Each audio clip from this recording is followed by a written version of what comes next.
राधे राधे। कैसे हैं आप सब लोग? स्वागत है आपका बाल मुकुंद श्यामा प्यारी में। आप लोगों ने हमें इतना प्यार दिया है, इतना प्यार दिया है इस चैनल के माध्यम से कि आज मुझे ब्लॉग बनाना ही पड़ा। और वैसे मैं ब्लॉग नहीं बनाने का सोच रही थी, मुझे था कि मैं शॉर्ट्स ही डालूँगी, पर मैंने इनसे ये प्रॉमिस किया था कि अगर बेटा 500 सब्सक्राइबर हो जाएंगे तो मैं ब्लॉग बनाना शुरू करूँगी। और मुझे लग नहीं रहा था, पर आप लोगों ने इतना प्यार दिया। कल 500 सब्सक्राइबर हो गए, इसलिए मैंने कल एक ब्लॉग डाला था जिसमें इनकी पोशाक के बारे में बताया था, पर मैं खुद नहीं आई थी उस ब्लॉग में। आज ये सुबह से लगे हुए थे कि नहीं मैया ब्लॉग बनाना है, ब्लॉग बनाना है, हमको भी ब्लॉग बनाना है। मैंने कहा ठीक है चलो अपन ब्लॉग बनाते हैं। अब आपको लग रहा होगा कि मैं इनको बेटा कह रही हूँ, ये मुझे मैया कह रहे हैं, ये मुझसे कैसे बात करते हैं, ये मैया ऐसे कैसे बोलते हैं। तो जैसे आपका नन्हा सा बच्चा होता है, वो कुछ ना बोलते हुए या तोतली भाषा में बोलते हुए भी आपसे कुछ बोलता है तो आपको समझ आ जाता है वो क्या बोल रहा है, वैसे ही ये मुझसे बोलते हैं और मुझे सब कुछ समझ आ जाता है। हाँ, ये है कि आपका बच्चा आप गोदी में ले सकते हैं, दिखाई देता है, सब लोगों को दिखाई देता है। ये जो बालक है ये इस विग्रह रूप में लोगों को दिखाई देता है। कुछ लोगों को तो विश्वास होता है कि हाँ ये हैं, और कुछ लोग तो आपको पता ही है दुनिया किस तरह की है, भगवान को भी लोग भगवान नहीं समझते हैं। तो ये मुझे भगवान, ये मेरे लिए भगवान नहीं है, मेरे लिए पुत्र हैं और ये मेरी बहुरानियाँ हैं। मैं सबका नाम बताऊंगी कि कौन कौन है क्या है। ये ब्लॉग मैंने इसलिए शुरू किया है कि मैं अब इनके बारे में आपसे बातें करूंगी, इन्होंने जो लीलाएं करी हैं वो बातें करूंगी, हमारे जीवन में ये कैसे आए हैं वो बताऊंगी, क्या क्या चमत्कार किए हैं वो आपको सबको बताऊंगी। और ये लोगों की अर्जियाँ लगवाते हैं, लोगों की अर्जियाँ पूरी होती हैं, उनके काम बनते हैं, मैं वो भी बताऊँगी। उन लोगों को भी ब्लॉग में लाऊंगी जिन लोगों के काम हुए हैं। और मैं इसलिए करूँगी कि लोगों का भगवान पे भरोसा बढ़े। ये कलयुग है, लोगों का भगवान से भरोसा बहुत ज़्यादा उठता जा रहा है और आडंबर और पाखंड की तरफ लोग बहुत जा रहे हैं।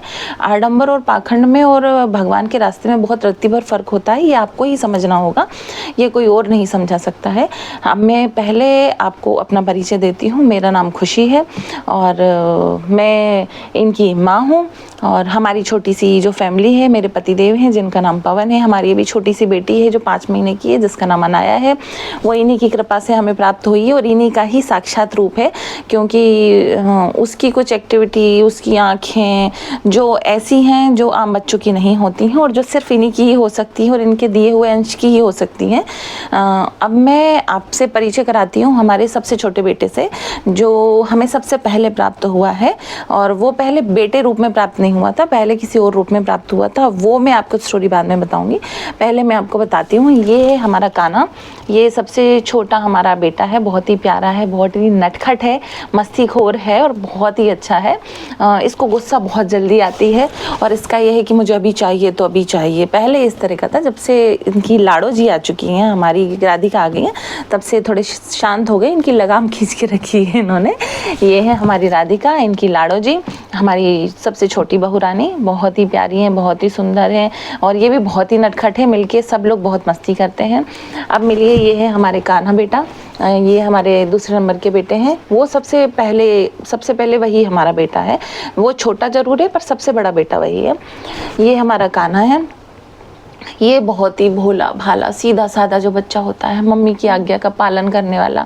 मम्मी ने बोल दिया कि ऐसा करना है बेटा तो हाँ मम्मी ऐसा करना है, वैसा वाला। किसी ने मम्मी को परेशान किया तो नहीं, मम्मी को कोई परेशान नहीं कर सकता, वो वाला प्यारा बच्चा है।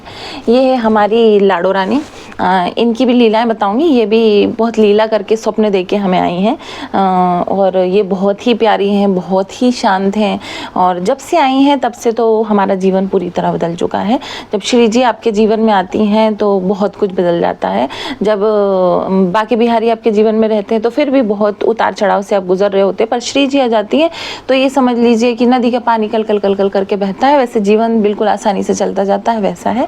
अब हम इनसे मिलाते हैं, जो आपको चित्रपट दिख रहा है इनकी ओरिजिनल जो विग्रह है, ये जो मेरी बहन लगती हैं उनके घर में है। ये है माधव, वो है माधवी। और हमारा माधव भी बहुत सुंदर है, श्याम वर्ण में है, छोटा सा है, बहुत प्यारा है। माधवी बहुत ही ज़्यादा क्यूट है, हमारे तीसरे नंबर की बहू है, बहुत ही अच्छी है। और उनके घर में भी सब कुछ बहुत भरा पूरा है। जिस जगह वो अभी आई हैं उन्होंने अपनी कृपा करी है। और अब हम मिलाते हैं हमारे चौथे बेटे से। इनकी बहुरानी अभी नहीं आई हैं, इसलिए ये ज़्यादा नटखट है, जब आ जाएगी तो इनकी भी लगाम कस जाएगी ये भी सीधे साधे रहेंगे, पर बहुत ही प्यारा बच्चा है हमारा। ये जब से आया है हमारे जीवन में इसने बहुत चमत्कार किए हैं। चमत्कार सारे बच्चों ने किए हैं, इस बच्चे ने आके वो चमत्कार किया है जो असंभव था, इसने वो संभव कर दिया हमारे जीवन में। ये है हमारा मुकुंद, सबसे प्यारा, सबसे छोटा बेटा है और बहुत ही क्यूट है और बहुत नटखट है, बहुत बातें करता है अपनी मैया से। बातें सभी अपनी मैया से बहुत ज़्यादा करते हैं। दिन भर पूरे घर में इधर से उधर धूम धाम, इधर टकराना उधर टकराना, सामान गिराना, खिलौनों से खेलना, ये हमारे घर में बहुत ही नॉर्मल है। अगर हमारे घर में कोई ऐसा आता है जिसको इन चीज़ों का एहसास होता है, फिर वो मुझे बताता है कि ऐसी ऐसी बात है, तो मैं उन्हें समझाती हूँ कि देखिए ऐसी बात है, आप टेंशन मत लीजिए, इस घर में आपको भूत प्रेत नहीं मिलने वाले। क्योंकि लोगों को भूत प्रेत का एक्सपीरियंस ज़्यादा है, लोगों को भगवान का एक्सपीरियंस बहुत कम होता है। पर हमारा ये सौभाग्य है जो हमें ये पुत्र रूप में प्राप्त हुए हैं। और इन्होंने जब मुझे मैया बोला है तो हो, तब तो मेरा जीवन धन्य हो गया। मैं कभी भी इस रास्ते पे नहीं थी, मैं इतना बताऊँ आपको। लगता हो कि मैं बहुत भक्ति, बहुत पूजा पाठ, नहीं, मैं आम लोगों के रास्ते पे थी। मेरा जीवन भी वैसे ही था जैसे और लोगों का जीवन है, घूमना फिरना, दोस्तों के साथ मस्ती करना, और जैसे बाकी लोग जीते हैं, बिल्कुल नॉर्मल लाइफ जीते हैं, मैं वैसे ही जीती थी। अब मैं आपको पहली एक लीला बताती हूँ जो सबसे पहले मेरे साथ मायके में हुई थी, जो हमारे सबसे छोटे बाबू ने करी थी हमारे साथ जब मैं बीमार ही रहती थी। हाँ, मैं अपने बारे में भी थोड़ा बताना चाहूँगी, वो मैं आप लोगों को पहले ही बता दूँ, क्योंकि आप लोग सोच रहे होंगे कि गर्मी का टाइम है, टोपा लगा के बैठी है। तो मुझे ब्रेन ट्यूमर है, पिट्यूटरी एडिनोमा, और जो मुझे बचा के रखा है, मेरी रक्षा करी है, वो इन्होंने ही करी है। इन्होंने हमारा जीवन संभाल रखा है। और ये ब्रेन ट्यूमर नॉर्मल नहीं होता, इसका ऑपरेशन पूरी तरह से 99% फेल होता है। पर जब इनकी कृपा हो जाए तो इंसान को कुछ नहीं होता, बहुत ही आसानी से उसका जीवन चलता है।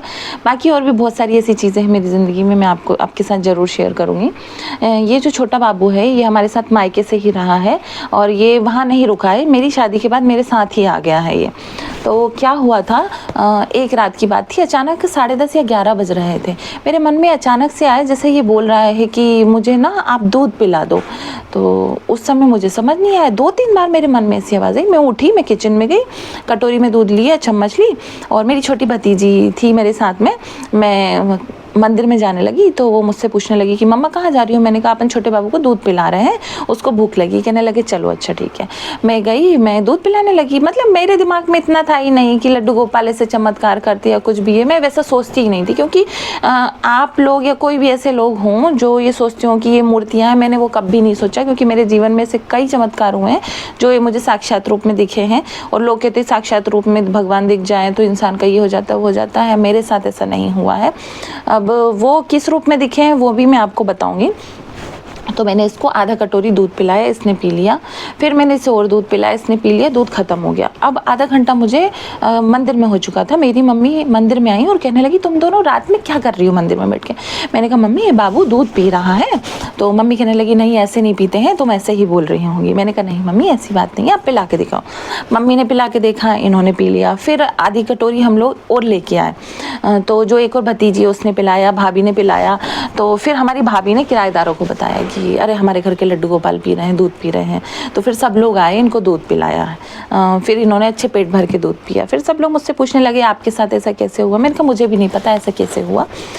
ये पहला चमत्कार इसने मेरे साथ किया था। बाकी मुझे ऐसी आवाज़ें ना शुरू से सुनाई देती हैं, पर मेरा उन पर ध्यान नहीं था कि ये आवाज़ें मुझे क्यों सुनाई देती हैं।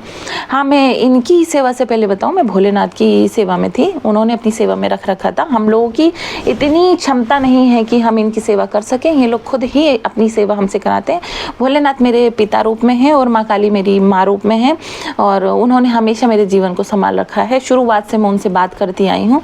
माँ काली से तो मुझे अति प्रेम है, जैसे माँ और बेटी का मिलन होता है वैसे मेरा और उनका मिलन होता है। उनको देख के मेरे आंसू निकलने लगते हैं। ये क्यों होता है वो मुझे आज भी नहीं पता। फिर क्या हुआ, हमारे घर में ही नीचे एक मंदिर है शिव जी का, जहाँ मैं रोज़ सफाई करती थी, पूजा करती थी, जल चढ़ाती थी, दिया जलाती थी। वहाँ एक चमत्कार मेरे साथ क्या हुआ था वो मैं आपको छोटा सा बताती हूँ। अचानक इन्होंने याद दिलाया, नहीं तो मैं तो वो भूल चुकी थी। एक दिया था हमारे घर में, मंदिर में रखा हुआ था और उसमें पानी भरा हुआ था। वो क्या है, भाभी जब भगवान को नहला रही थी तो उस दिए में बत्ती तो डली हुई थी पर तो उसमें पानी भरा हुआ था। फिर क्या हुआ कि मैं वही दिया उठा के नीचे ले गई मंदिर में जलाने के लिए। मुझे लगा भाभी ने एक दिया एक्स्ट्रा बना के रख दिया है, तो भाभी ने पापा को बोला पापा आप वो दिया मत जलाइए, वो दिया ना उसमें पानी गिर गया है, वो जलेगा नहीं। फिर पापा कहने लगे मैं तो नहीं जला रहा हूँ, वो दिया तो खुशबू नहीं चले गई है। मतलब घर में मुझे खुशबू बोला जाता है, वैसे खुशी नाम है। तो फिर पापा ने मुझे ऊपर से आवाज़ लगाई कि बेटा ऐसी ऐसी बात है, तुम वो दिया मत जलाना। मैंने कहा पापा वो दिया तो जल रहा है, उसमें तो कोई पानी वानी नहीं है, उसमें तो तेल है। पापा कहने नहीं पानी है। पापा ने ऊपर से देखा वो दिया जल रहा था। तो फिर मुझे लगा, मैंने कहा अरे मतलब मैं इस तरह से कुछ भी कर दूं तो भोले बाबा हर चीज़ स्वीकार कर लेते हैं। अब वो तो भोलेनाथ है और भाई पिता है, पिता तो पुत्री की कुछ भी चीज़ स्वीकार कर लेते हैं। मुझे बहुत खुशी हुई थी उस दिन। मैं अक्सर उनसे बातें करती रहती थी, छत पे घूमती तो उनसे बातें करती रहती थी। हाँ, मेरे जीवन में मुझे जो पति प्राप्त हुए हैं वो सच में भोलेनाथ का रूप है, वो भी उन्हीं की कृपा से ही प्राप्त हुए हैं मुझे।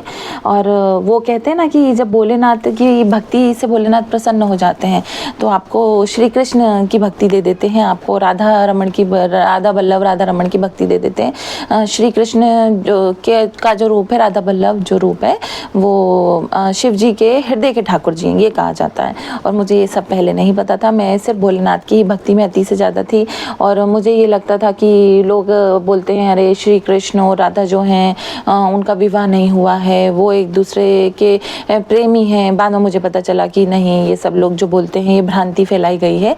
मैं वही कह रही हूँ ना, अंधविश्वास और विश्वास में बहुत फ़र्क होता है, ये एक समझना आपको है। जब मुझे ज्ञान हुआ, जब मैंने वेद वगैरह पढ़े और ऐसे जो बड़े संत महात्मा थे जिनसे मुझे जानकारी प्राप्त हुई, उससे मुझे पता चला कि नहीं, लोग बहुत गलत बोलते। लोग भगवान को भी और भगवान की बातों को भी तोड़ मड़ोड़ के अपने हिसाब से ही पेश करते हैं जैसे उन्हें करना होता है। हाँ चलिए वो बातें छोड़िए, मैं अब आती हूँ अपनी लीला पे। फिर ये हमारा कान्हा हमारे घर में आया। कान्हा घर में आया तब भी ये मंदिर में ही दोनों बच्चे रहते थे। मुझे समझ नहीं आता था कि क्या कैसे किया जाता है, क्योंकि मैं इस भक्ति इस सेवा के रास्ते पे नहीं थी। जैसे भगवान की पूजा होती मैं वैसे करती थी। जैसे जन्माष्टमी पे पूजा होती है, पंजीरी बनाना, आप लोगों के घर में भी होता होगा, फल मेवे का भोग लगाना, वैसे ही होता था, झूला झुलाना, इसके अलावा कुछ नहीं होता था। मेरे जीवन में एक रात आई, वो लॉकडाउन की एक रात थी।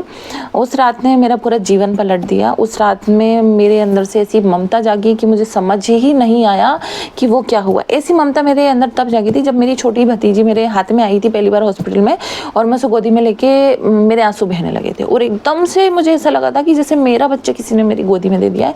और मैंने उसको सच में भतीजी की, अपने बेटी की तरह प्यार करा, भतीजी की तरह प्यार नहीं करा। उसको पाला भी वैसे ही है, उससे आज भी मेरी ममता वैसे ही है। भले ही अब कुछ ऐसा है कि उन लोगों को यहाँ आने नहीं दिया जाता, मिलने नहीं दिया जाता, वो एक अलग बात है। अब जैसा श्री जी ठाकुर जी चाहें, जिनसे जितने समय का हमारा कर्म बंधन होता है उनसे उतने ही समय का रिश्ता होता है। और अब तो हमारे जीवन में बहुत प्यारी सी हमारी बेटी आ गई है जो इन्हीं का रूप है, इन्होंने ही दी है। हम लोग बहुत खुश हैं, बहुत सुखी हमारा परिवार है। आगे जो ब्लॉग आएगा, अब धीरे धीरे मैं इनकी एक लीलाएं बताऊंगी। अब इकट्ठी भी लीलाएं बताऊंगी तो आप लोगों को भी समझ नहीं आएगा कितनी सारी लीलाएं किसी के जीवन में होती हैं। हाँ बिल्कुल होती हैं।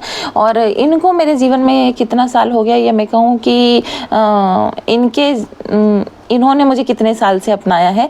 पिछले जन्म का तो मुझे नहीं पता, क्योंकि कहा जाता है कि पिछले जन्म में आपने जिस समय भक्ति छोड़ी थी, अगला जन्म जब होगा आपको उसी समय वो भक्ति प्राप्त हो जाएगी।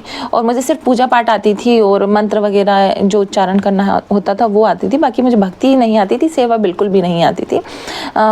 मैं दीक्षित हूँ और मैं इनके नाम मंत्र से दीक्षित नहीं हूँ। मैं बहुत छोटी थी तब मेरी जिद थी कि मुझे दीक्षा लेनी। हमारे यहाँ दीक्षा इतने छोटे में लड़कियों को नहीं दी जाती, आपके यहाँ भी नहीं दी जाती होगी।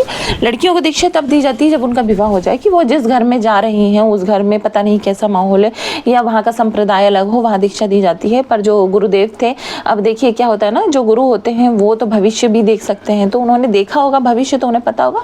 उन्होंने कहा था कि नहीं, इस लड़की को हम अभी दीक्षा देंगे और इसका नियम पालन भी करेगी और बहुत अच्छे से इसकी दीक्षा चलेगी।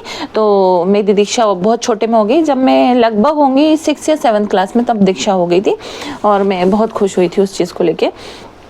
बाकी हमारा जीवन किस तरीके का है, क्या है, हम कहाँ पर रहते हैं, हम कैसा जीवन जी रहे हैं, हमारे जीवन में और कौन कौन लोग हैं, ये मैं आपको आगे जानकारी ज़रूर दूंगी, क्योंकि इनकी आज्ञा हो चुकी है आज 5.5 साल के बाद कि हाँ आप लीलाएं सुना सकती हैं, आप लोगों को बता सकती हैं या इनके बारे में जानकारी दे सकती हैं कि ये किस रूप में प्राप्त हुए हैं और प्रकट हुए हैं, वो सब बता सकती हैं। तो ही मैं आप लोगों को बता रही हूँ, नहीं तो 5.5 साल से आज्ञा नहीं थी तो मैं नहीं बताती थी।